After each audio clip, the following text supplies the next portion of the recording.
Good evening, Lancashire Police. I'm just wondering whether you'd be able to do a check on my boss's address. We've not heard from her for over 24 hours. Her name is Sadie Hartley. I was in Hawaii with my fiancé. We were asleep in bed. It was about 4 o'clock in the morning, and we had a phone call from the police. Emergency. Just arrived at the property. We're going to be forcing entry. There's a female inside on the floor with blood around her. I don't think there's words to describe the way I was feeling at that moment, especially being on the other side of the world where you can't go and be there and help.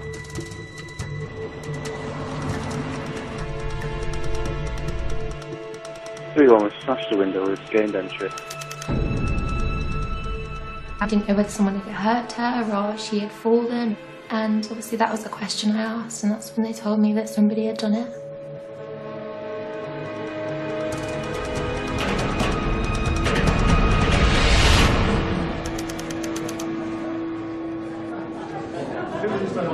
Great.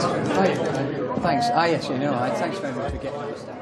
I don't know if people have had the chance to see the photographs on the wall. That is a picture of Sadie. Okay, so just keep that in your mind. At least then you can associate and you can see, because when you see these images, there is a health warning because she doesn't look like that now. Police officers attended Sadie's home address last night. They've gone into the address, having forced to open the front door, and it's quite clear that she's been stabbed to death.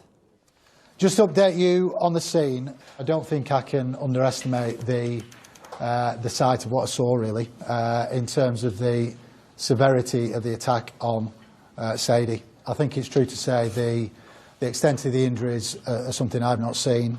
Sustained attack, clearly really violent and frenzied attack on effectively a defenceless woman in her own home.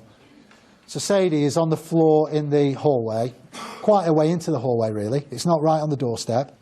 There are multiple stab wounds to her back, to her thigh, and those kind of areas. I've been a police officer for 25 years now. If there is anything that surprises me, it's probably the ferocity of the attack against a pretty defenceless lady in her own home.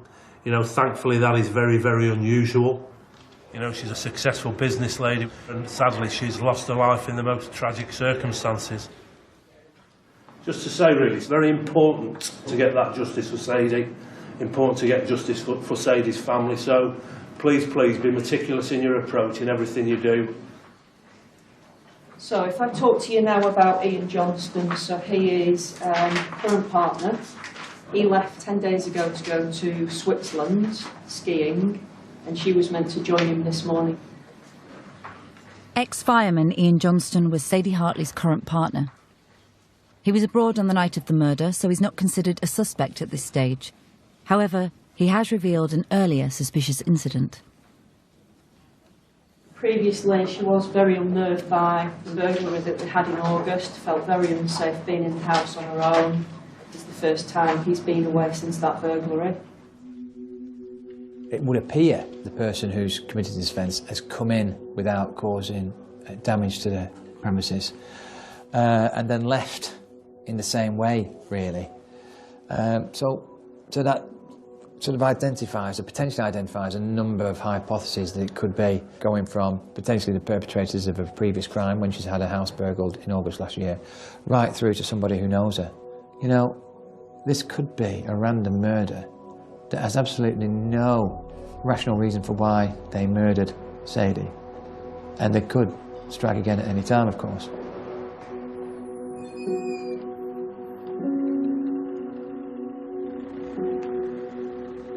Well, we're going back to the scene now. The difficulty in securing evidence is that you only get one crack at it. So we've left Sadie in situ to allow us to do that. I don't want that to be any longer than absolutely necessary.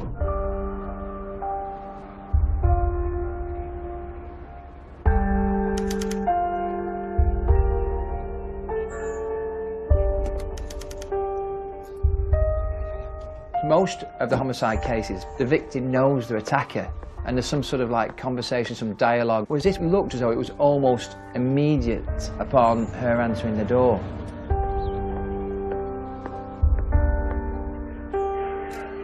We're moving forward now by way of our forensic strategy. We'll get some samples sent off to the laboratory, get them examined tonight, and then we'll see where that takes us.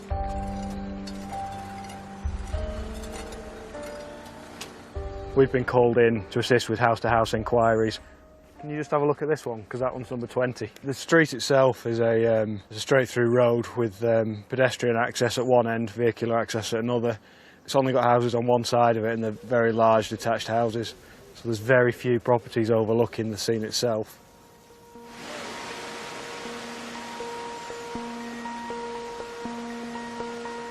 As the house is so secluded, there's an urgent need for witnesses. My name's Paul Withers, I'm a detective superintendent working for the Lancashire Constabulary. I am the senior investigating officer on this inquiry. How are we doing? You all right? Sorry to bother you. Just doing some house-to-house inquiries.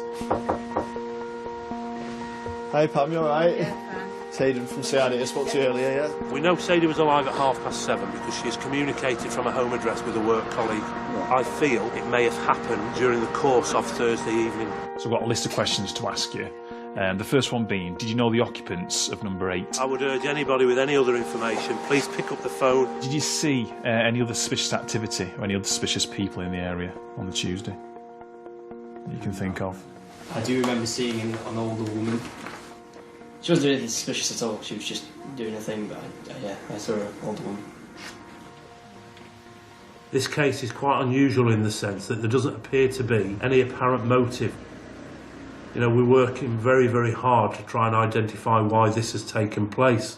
If it takes weeks, if it takes months, if it takes years, we will carry on and we will be unrelenting in our pursuit of the individual or the persons that have committed this offence against Sadie.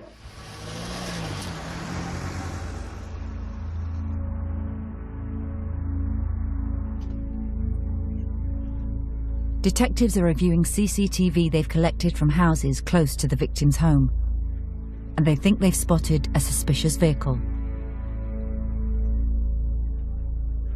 These are all £500,000 to £1 million houses.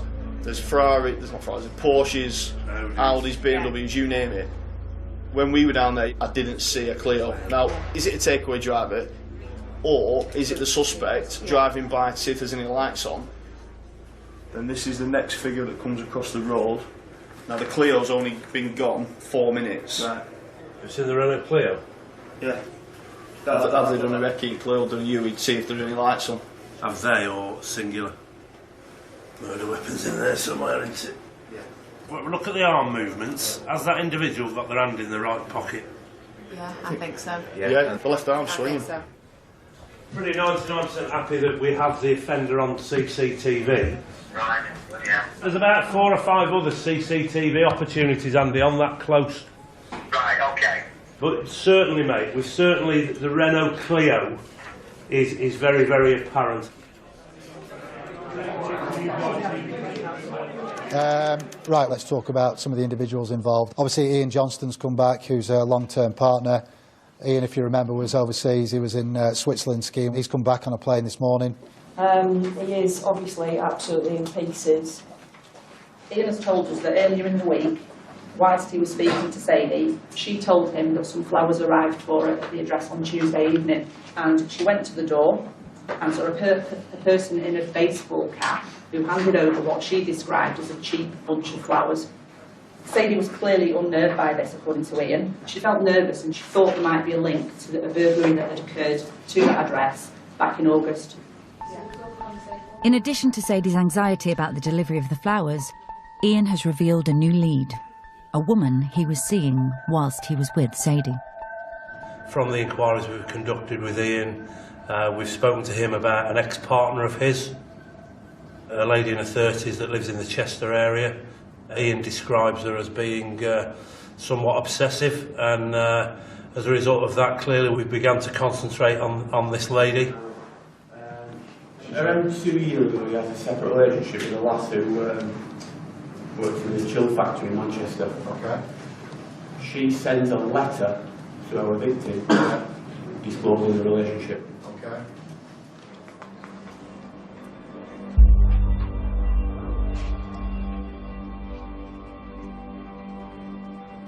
If we think about what we know about her, the facts we know, certainly if the cell site comes back and it puts her in Helmshore on the 7th, we're not a million miles away. And any other occasion. Yeah. The team have used cell site technology to track the location of this woman's phone, a 34-year-old called Sarah Williams. Despite the fact that she lives over in the Chester area, on the night that we believe that Sadie was handed a bunch of flowers, this lady was actually in the Helmshore area. The hypothesis could be that the week preceding the murder, that this individual made her way over to Helmshore, purchased some flowers, knocked on the door, clarified who Sadie was before handing over the flowers, only for her to return a week later at roughly the same time and commit what I can only describe as a brutal, callous, cold-blooded murder.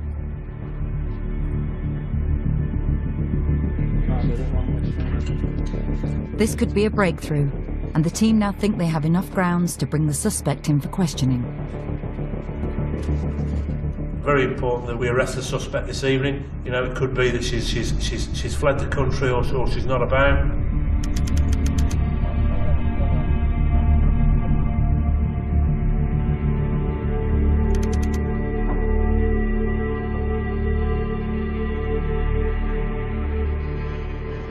As you can see, the Cheshire officers are going in with public protection gear on to the house that we've identified. They are going to have the element of surprise. They're breaking the lock. They're going to make an entry to the premises. Police! Police! It appears the occupant that we were looking for is at home, in bed. Sarah? So we're just going to obviously get her suitably dressed and bring her out of the premises under arrest. I saw you under arrest on suspicion of murder of Sadie Hartley.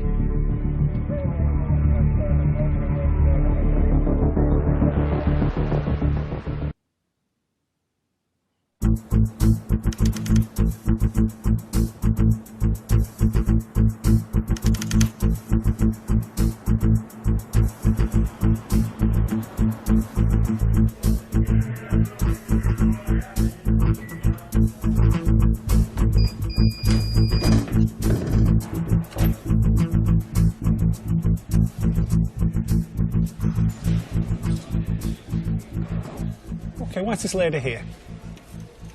She's been brought over from custody in Chester at this moment in time. She's under arrest on suspicion of murder.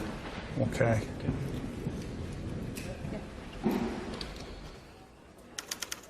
Police have now learnt that as well as her relationship with Ian Johnston, Sarah Williams has a 75-year-old boyfriend. When we turn up at the address, we get there and the neighbours come out because obviously of the police activity, and they say, oh, are David and Sarah okay?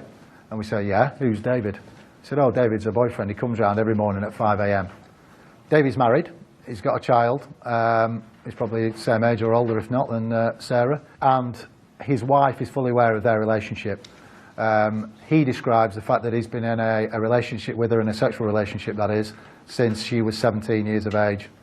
So there is a pattern of behaviour there that he leaves the marital address and his wife and goes round to Sarah's home address at 5 a.m. virtually every morning. Do you understand why you've been arrested? We do need to ask some questions in relation to these really quite serious allegations.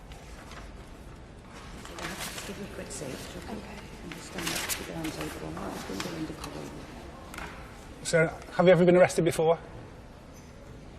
No. Are you working at present? Yeah. What do you do for a living? I sell ski holidays.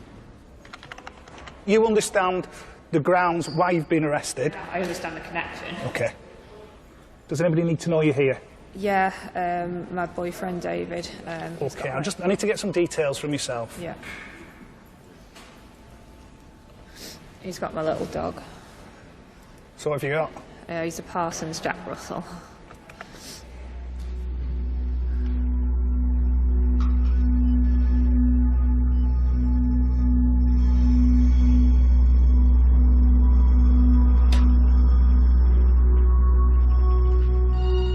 an attempt to establish a motive for the murder, detectives have been examining the text messages between Sarah Williams and Sadie's partner, Ian Johnston. So what about Sarah? What about Sarah's billing? What do we think the catalyst is? Have we found the text message? Have we found that, I'm sorry, but this is ending? That text message where he has said, this is it, it's ended, that is 16 months ago. 16 months ago? Yeah. From that text messages, then we've got the letter from Sarah to Sadie, which caused a lot of problems between them two. Yeah. During that time, Sarah has kept in contact with Ian. So not to cause any more problems between Ian and Sadie, he's just dropped the odd text to her.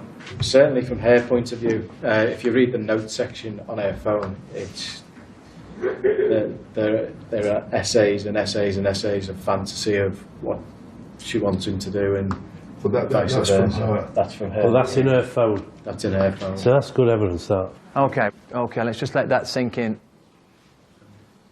Let's nail down the communication between Ian and her. Yeah. And this almost fixation. Yeah. I think the letters are interesting. Yeah.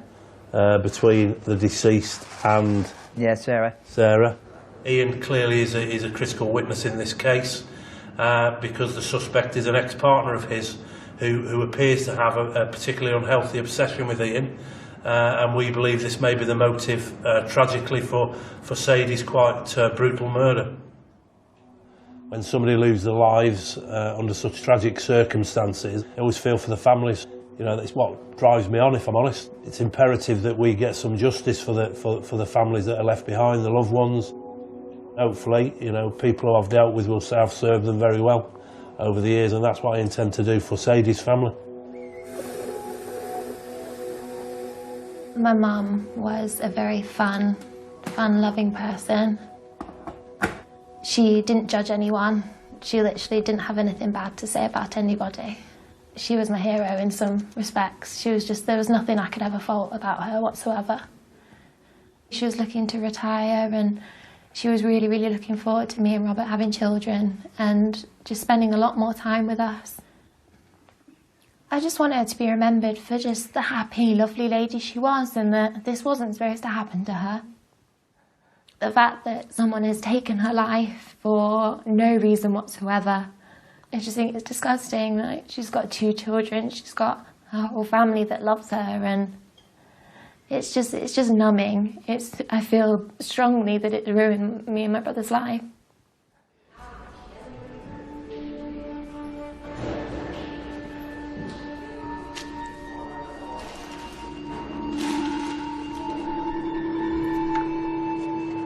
We're just going to go and meet the solicitor who's here to speak to her client, and we'll then be going into interview with her. It's sorted. Yeah. Thank you. She is going to be talking to you. Good.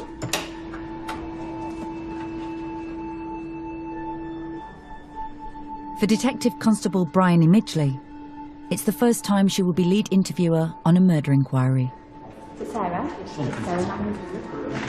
All right, this is Case. He's going to be this as well, all right?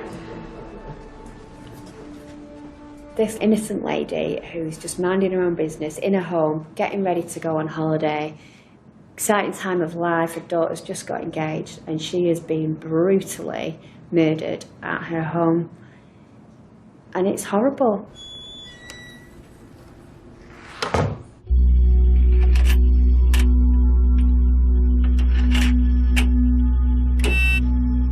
First thing I'm going to ask you, Sarah, is are you responsible for the death of Sadie Hartley?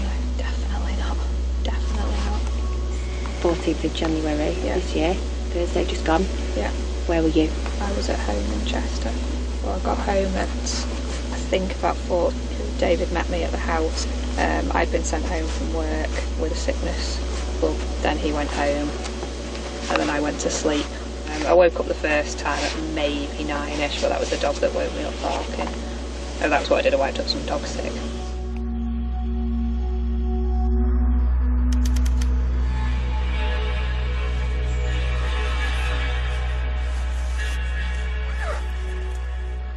Despite Sarah Williams' claim to an alibi, Forensic experts think they have made a key discovery. Dom, I know you've got some forensic stuff that you need to show. The forensic update I had earlier on was there's some dilute blood in one of the bathroom sinks. He wants to send that off in the morning first thing, along with our victim profile. Okay. Very quickly, the home address of our suspect appears to have been cleaned from top to bottom with bleach. Sadly, she appears to have missed a very small spot of blood on the sink. This is a real chink of light now that's come over this case, so fingers crossed. Yeah. If that is the deceased blood, she'll be getting charged with murder.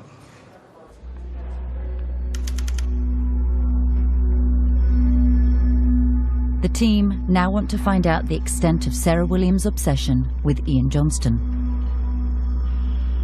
Okay. Ian. Met him, started skiing on March 11, so I'll have met him at some point during that year. That carried on until we fell out in the August 2014. Let's have a look in there. But yeah, he basically felt that I was too clingy and too needy. Maybe I am, maybe I'm not. I'd say I'm not. And then I wrote Sadie a letter telling her everything that had happened. She rang me up, had a go at me, obviously as you would expect.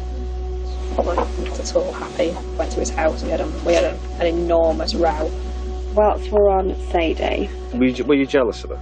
No, because the way I saw it is, you know, he's quite happy to spend 12 months cheating on her and messing her about and talking about leaving. You know, it's not something to be jealous of.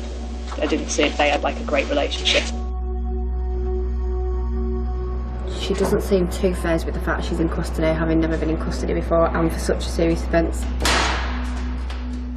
The only time she sort of made a reaction was when I explained what murder was, and she said, I thought I'd never be hearing those words. So there was sort of an acknowledgement that she was in a very strange situation at that point. First impressions are at this stage, she's very cool, she's very calm and collected, albeit we haven't put any difficult questions to her. We've just given her the opportunity to tell us what she wants to tell us. So we've got a long way to go with the interviews, but early stages are she's very calm. The police now only have 3 days to question and charge their suspect, or Sarah Williams will have to be released.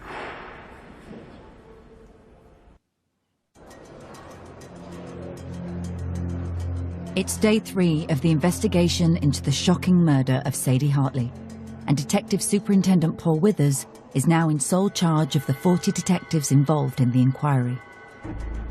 I'm happy with the way the investigation is progressing. Clearly we still don't have that golden nugget.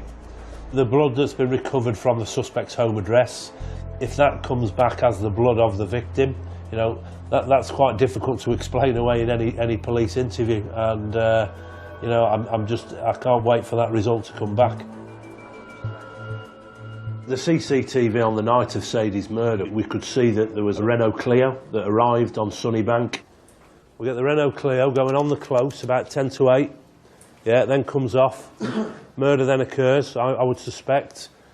I really think we probably need a team absolutely thrashing the life out of any CCTV opportunities. What time are we in there again, sorry? 2012 to 2020. Right, the murder weapon, we haven't got back. Mick, I need to be 1000% positive, mate, that has not been discarded in any of that wooded area opposite the addresses. Any streams, it all needs doing. Well, the past few days have been some heavy snow up in this area, and this morning's the first day we've had where the snow is gone, so we can search. Looking for the murder weapon, we believe it to be a large knife. We've got no more description this time. It's always hard to search in open areas, a vast area, even small gardens take a long time. We just have to do the best we can to make sure no areas are missed out. The murder weapon isn't the only key piece of evidence. Detectives are now focusing on the suspicious delivery of flowers to Sadie's house 1 week before the murder. They believe this was to clarify where she lived. I think the flowers are a key line of inquiry. This was a dry run. From the witnesses we've spoken to so far, you know, we believe it may be a possibility that Sadie may have known Sarah Williams. So at this stage, we believe the person that delivered the flowers may not have been Sarah Williams and may have been somebody else. Now looking for a possible accomplice, detectives get a new lead. Sarah Williams' best friend. I was out interviewing a witness, a close connection to the suspect, Sarah Williams, and when we arrived there was a silver Astra on the driveway. There had been a silver Astra spotted in the area of the scene of the murder on the night that the flowers were delivered. In that silver Astra it was reported that there was potentially a bald-headed male and a female. When we went into the house to speak to Katrina Walsh, she revealed that she's got alopecia, and when she removed a hat that she was wearing, she was predominantly bald on top with a few strands of hair. Kit is 6 years old, and they've met through the love of horses, basically. Kit wears all the time baseball caps because of the fact that she's losing her hair. Whilst we were sat there, we looked up at the side. Sorry, mate. Does Sadie say the person is wearing a baseball cap? We've got a phone. If that phone is in Helmshire on the 7th, clearly her status in the inquiry changes considerably. I believe she's the woman that delivered those flowers, because Sadie said it The was, description, yeah, the way she woman, behaved, not a girl. Right. Well, she's got baseball caps everywhere. And I said, Right. when you go out, what do you wear? She went, always wear a hat, always wear baseball caps. Yeah. So it's going to be her boss. Right. Definitely. Right, okay. Kit, who is the friend of Sarah, I think is going to be the lady who has delivered the flowers to the deceased on Thursday the 7th, from the description given. So we're just going to have a quick chat with the people that have dealt with her about Kit's status in the inquiry, which I think is going to change from being a witness to a suspect. In addition, it's believed that new CCTV footage shows Sarah Williams buying the flowers, accompanied by a person in a baseball cap.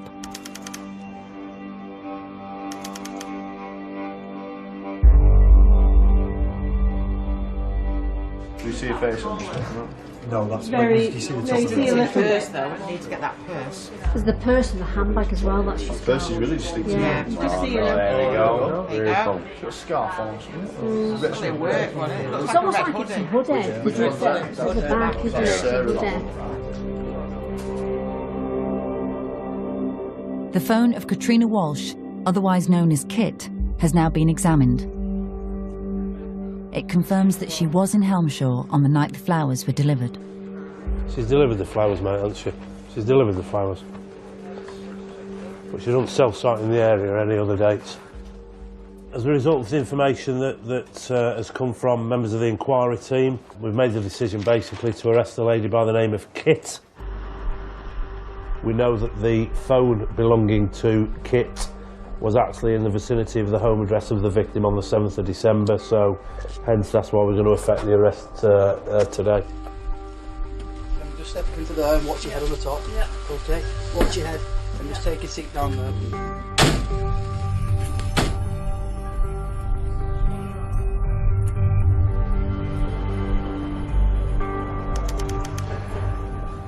As we've come out of our previous interview, there's been a lot of information is coming through.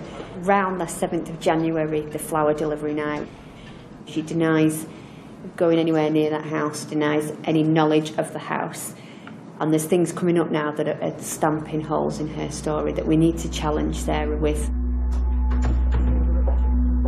Bryony and the team have discovered Sarah Williams often visited Ian Johnston's former home, which is also in Helmshire. Holcombe Road in Helmshire. When have you last been to his house? To his house to see him. Not since we had that massive Barney, but I've been and sat outside it quite a number of times. When did you last do that? Last week, I think it was Thursday. Was that Thursday the 7th? Yeah, it was. And we're saying that on the 7th of January, you've gone over to Helmshire, decided to confirm that Sadie lives at that address on Sunnybank by this ruse of having a bunch of flowers. Is that the case? You have to be out of your bloody mind. I'd like you to know that at this current time, officers were looking for Kit to arrest her on suspicion of murder. Her phone pings a mast in Helmshire at the same time that your phone pings a mast in Helmshire on Thursday the 7th of January. Is there anything you want to say in relation to that? I hope it's not as terrifying for her being arrested, because like having like people coming into your house at 3 in the morning it's terrifying. It's absolutely terrifying. For somebody who's under arrest for murder, she's very calm. When we just told her at the very end of the last interview that her friend's been arrested on suspicion of murder, because we can put them both in Helmshire at the same time, she looked visibly shocked, and that's the first time I've seen a really big reaction on her face. This poor lady has met an absolutely horrific end. Nobody should have to suffer that, and it's our job to find out who's done it and why, and that keeps you going. None of us have had any sleep, none of us have seen our families, but at least we can still walk home to our families, and that family have lost a member. You know, Sadie's gone for them. They'll never see her again, so that keeps us going. I want to know everything. I want to know why. Obviously everything to do with who's involved and, you know, how this has come about. I feel like I need to know everything.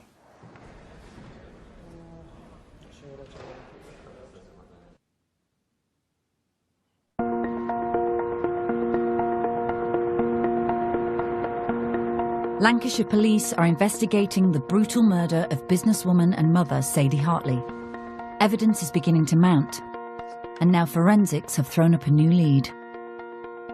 There was an item which was stuck in the kind of roll top neck of Sadie's jumper. What we did, we sent that through to our forensic science lab. He indicated that he believed that it may be from a stun gun. He said they're mass-produced, really low cost. You think of this poor lady who's either been zapped with it straight away, you know, perhaps our offender has said, I want to talk to you. Our victim's walking away. If you think where her body was located, it was probably about 10 feet into the hallway. You know, is she leading the way, and then she's done it on the back of her neck and then set about, and then she's been stabbed to death, you know, 50 knife blows. So, you know, absolutely top end this for me. And, you know, where she got this stun gun from.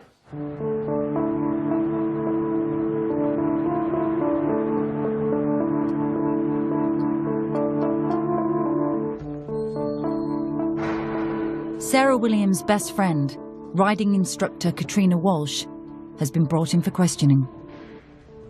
This is Katrina Walsh, and she's here on suspicion of murder. She's been arrested in Chester. Do you understand why she's been arrested? Yes, you don't I need to do. agree with it, but do you understand why? I understand why, but I don't remember. I don't recall, because I have a memory problem. If I don't write things down, I forget them within three sleeps. 2 sleeps, I can just about remember them. 1 sleep, it's hazy. 3 sleeps, it's gone. I will tell you everything I know. Not yet. Right. I will be asking you any questions in relation to this matter at the desk. Right, yeah. It's my job as custody sergeant to look after you and your welfare and make sure you're treated properly. I'm not part of the investigation itself. Do you understand that? So if at some point you want me to notify someone you're here, I will do that for you. At this moment You better tell David. Who's David? David's who I've been staying with, because he'll be expecting me back. Okay. Is David a partner or just a friend? He's a partner of Sarah. Okay. Who's at the centre of all this. And he doesn't believe she did it, but I've been really worried, because I've had that note to myself that she might have done it, in which case, you know, I've been petrified. Because until I knew whether, for sure, I mean, because now I've forgotten, I couldn't be sure. And I also couldn't be sure if I'd done it. Katrina, Yeah. if you had a solicitor here now, you would be advised not to comment at all on the allegations. All right. I know it's an unsolicited comment. I want to tell everybody what I know before I forget it. During the arrest, Katrina Walsh, who claims to have a short-term memory, told officers about a note she wrote in her diary, which could relate to the murder. So is she trying to say that that's in the diary? That if it all goes up, say by the stream, by the southwest of Zeffie's Field and high above the saddle, that was in this loose page in the diary, but she has no idea what that means. I thought Zephyr was a place. Zephyr's a horse. Yeah, I've just realised that in custody when she said someone's going to have to look after my horse, Zephyr. So I realised then. She said you can't remember what that means, but she said you had to tell me before she forgot and she flushed the page down the toilet. She's told one of the jailers that she keeps a diary because she forgets things and she might have done something wrong. She's terrified of Sarah and believes if Sarah had asked her to do something or destroy something, she'd have been terrified and done it. She also mentioned hiding something near the stream where her horse is kept, either there or up near the saddle.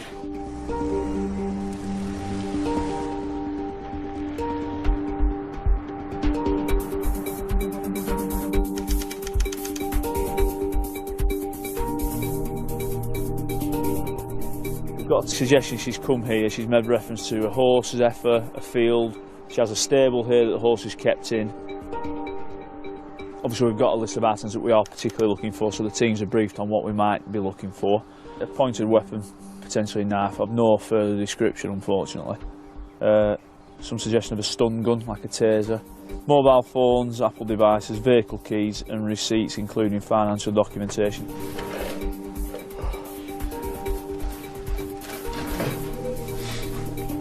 It's a very big farm, 58 stables, 12 fields.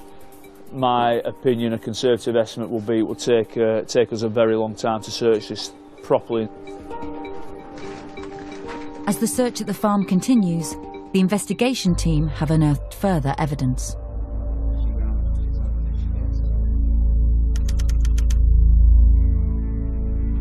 She's according to her interview, she's in bed.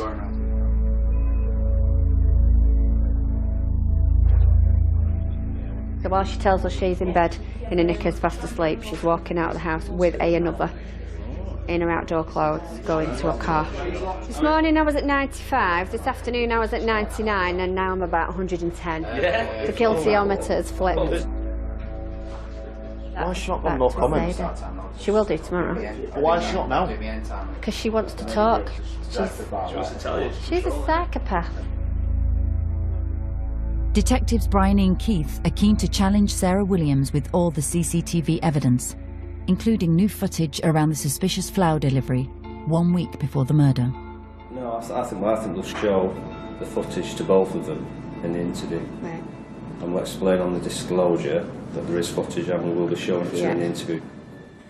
We've got CCTV evidence of them delivering the flowers, which puts numerous holes in Sarah's tale. She's adamant she was in Helmshire alone, so it's going to be a very interesting interview to see her reaction to the CCTV and the telephony.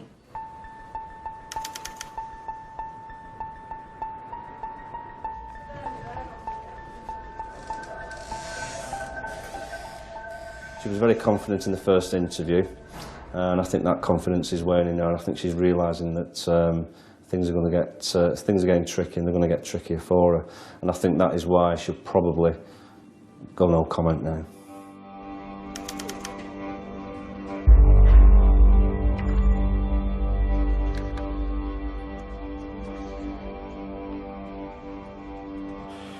We've CCTV evidence that shows you, as you've just seen, at Haslingden Tesco inside the store on the 7th of January. No comment. You attended Tesco with a specific task in mind, didn't you? No comment. Didn't want us to know, did you? No comment. What I'm going to show you next, Sarah, is CCTV from Sunnybank Road, and it shows two figures with a bunch of flowers walking down the road towards Sadie's house. Have you and Kit gone there to check it's the right house? No comment. Why did you send Kit to the door? No comment. Why weren't you brave enough to play yourself? No comment. Is it because you know Sadie would recognise you? No comment. We've CCTV evidence shows two persons leaving Williams' address and walk along Treborth Road time on the 14th of January 2016. You've explained to us you were ill in bed because you'd been sick. Can you explain any of that to me? No comment. That's no comment to all the questions we've put to her. Her demeanour has changed dramatically. She's gone from... There's been a lot of sitting forward and eye contact between me and her in the previous interviews. She's really gone into a shell, and I can only begin to imagine what's going through her mind right now. If she wants to answer no comment, it can help us further down the line.